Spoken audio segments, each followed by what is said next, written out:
Demi mencegah peredaran pil PCC di wilayah Kota Palembang, Fitrianti Agustinda, Wakil Wali Kota Palembang, melakukan sidak di apotik dan toko obat di Pasar 16 Ilir. Dalam sidak ini, Wakil Wali Kota Palembang didampingi Dinas Kesehatan dan BPOM Palembang untuk memantau peredaran obat yang tidak layak konsumsi.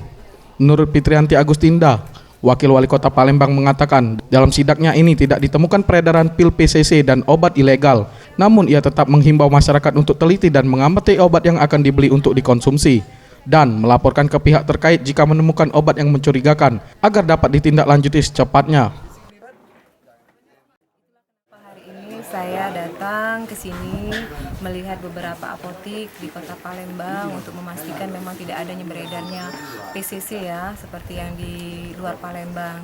Kita harapkan obat itu jangan sampai masuklah ke Kota Palembang, dan juga saya mengantisipasi obat-obatan yang kadaluarsa ya.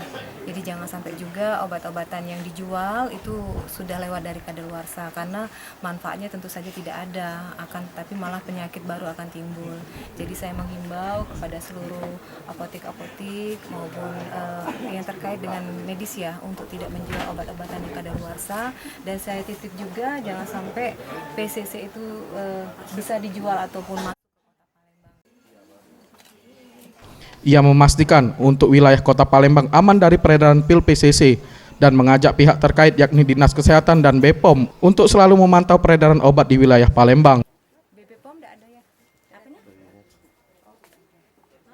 Tim Liputan Sriwijaya TV.